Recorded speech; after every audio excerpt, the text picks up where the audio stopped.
Okay friends, Miss Kranz here to teach history. We're going to wrap up reading the book and doing the study guide today so that after spring break you can take your quiz and your test and be done with this chapter. Before I go over this page, I want to go ahead and review some of what you read in pages 86 through 88 that you were supposed to read with Miss Garcia.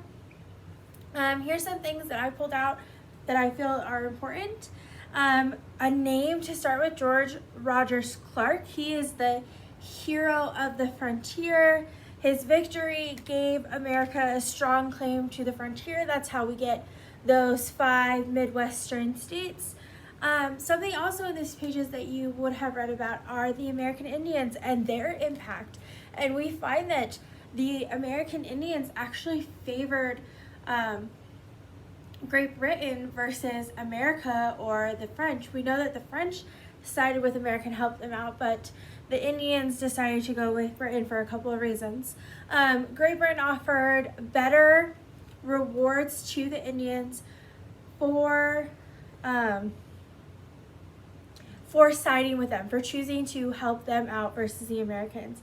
Also, they believed that if Britain won the war, then the Indians might have kept their land. They knew that Americans' goal was to spread across the United States, or what is now the United States.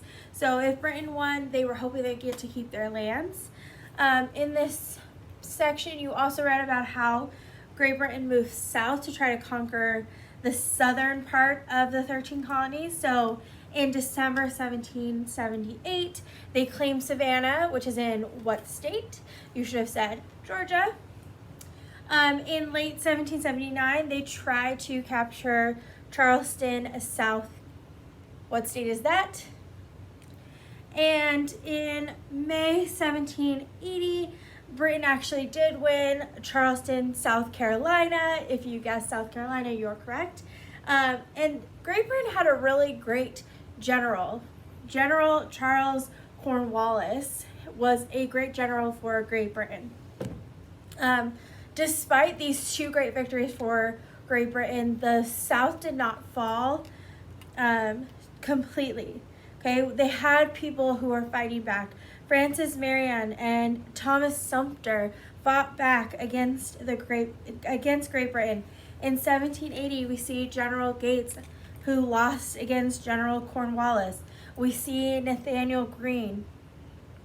We see a lot of names and things that are happening in these pages, okay?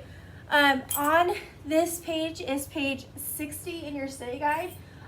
We know that you do not have the colors, so for this, you can pause this real quick, and you can look at that and answer the questions. And then after you finish, you can check your answers because I'm going to go over them right now.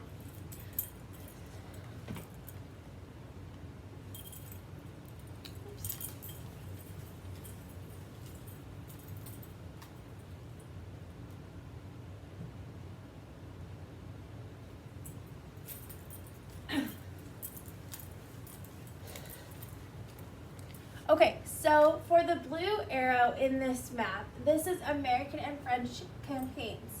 Okay, the red arrow was the British. And what terms written alongside the arrows represent? Names of military officers, a militia, or whether it is a British or French fleet. What colonial general represented by 3 blue areas harassed British General Cornwallis as he led his campaign from Charleston? You heard me say his name, Francis Marion. What does the starburst in the map key represent? It represents battles. And what do the words in red next to the starburst represent? The locations and dates of the battle. Okay?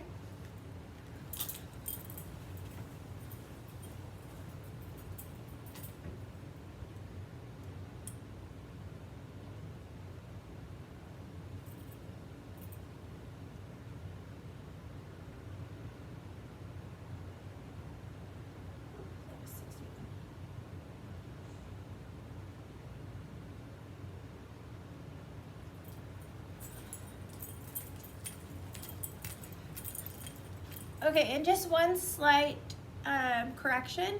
That was actually page 61 that I just did. This is page 60. So the hero of the frontier was George Washington. That is false. It was George Rogers Clark.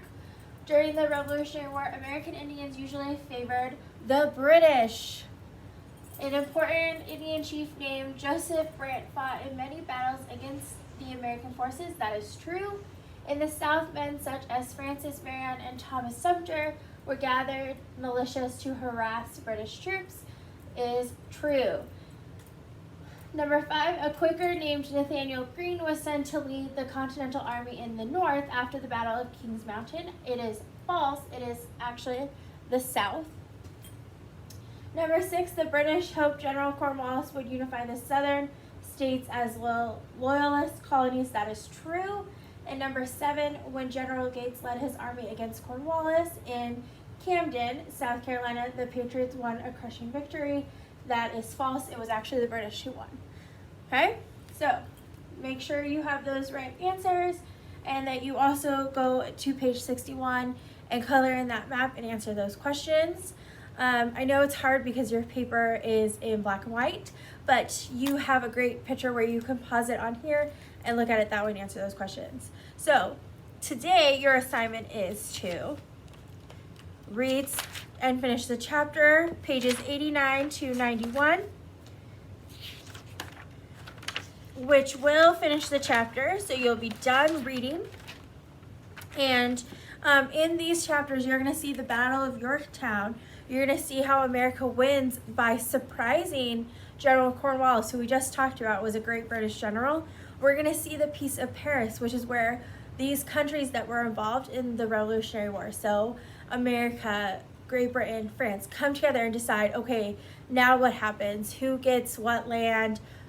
What does Great Britain have to pay for losing? All of those things that happens after one country loses a war.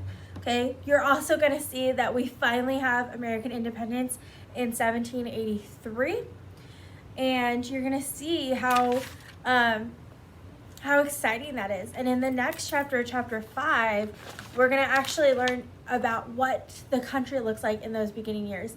How do they come up with the systems that we know of today? So you are finishing by reading those pages, which is page 89 to 91, which will finish the chapter, and then you're doing study guide pages 62 through 64. Please make sure that you are reading and completing these pages as best you can. Also, don't forget that you have the PowerPoint. It is on RunWeb. It has been emailed to you as well. Please make sure you're going through that.